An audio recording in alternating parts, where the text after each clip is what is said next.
Okay, and I apologize for the background noise. I walked out, seems like some folks down the road there are having their land timbered, and so they're working on some heavy equipment out that way. I apologize about the side noise.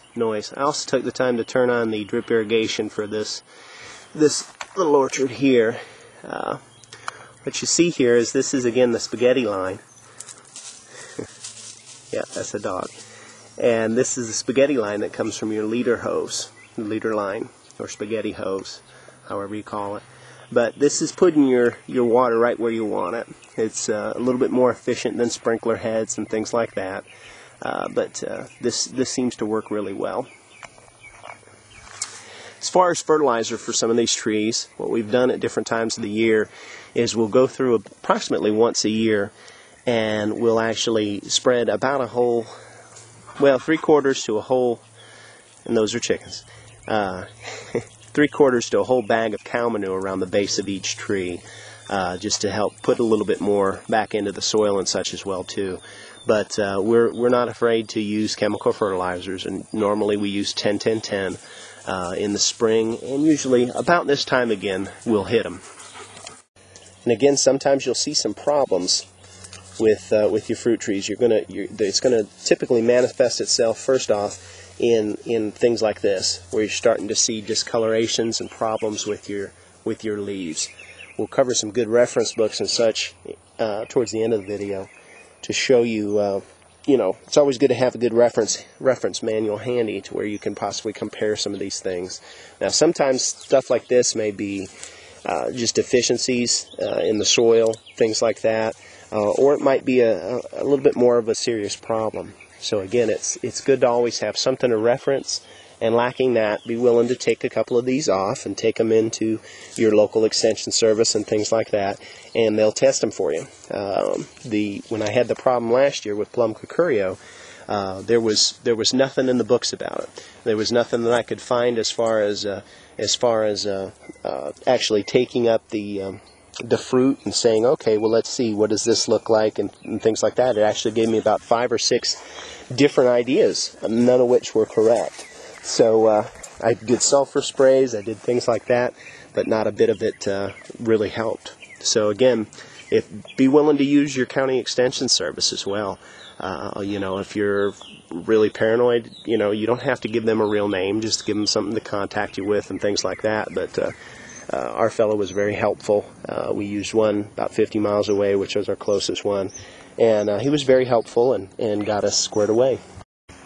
Real important note is when you're doing your drip irrigation, when I first did this, I went through and I actually buried everything. And, the only way you could tell that the water was working in the springtime is if you let it run for a couple hours, you'd notice a wet spot around the base of the tree. I've since revamped a lot of it to where you can actually just visibly, when you're walking along, see the water coming out.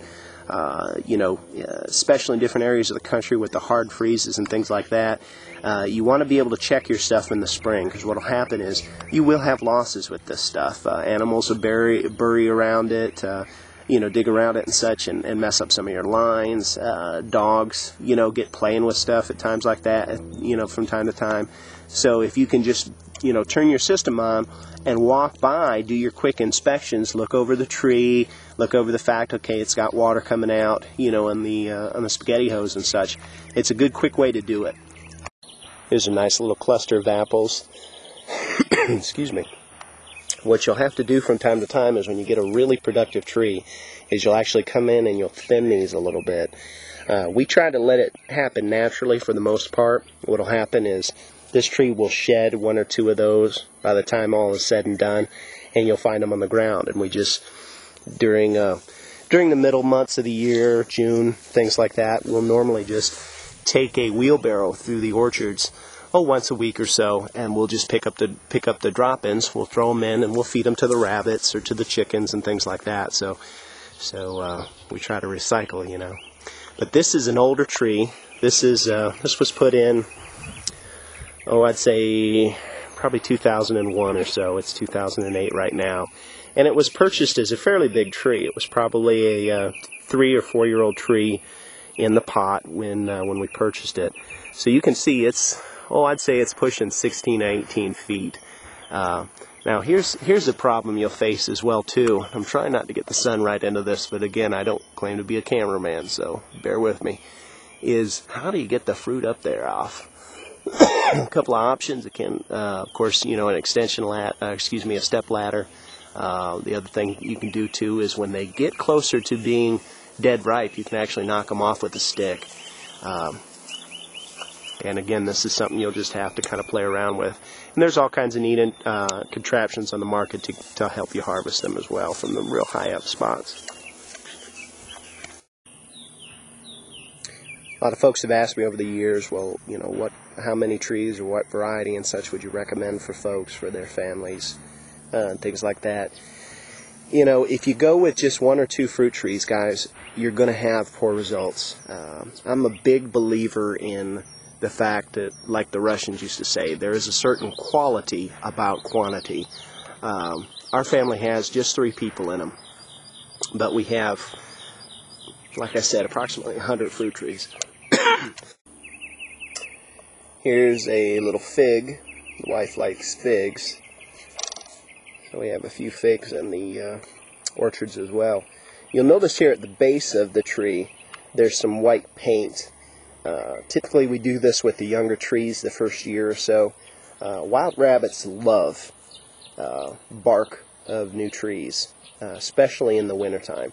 Now in an older tree like some of the ones we've shown you, it can eat a good bit of the bark off and it won't really affect the trees, but it can really tear up a small tree like this.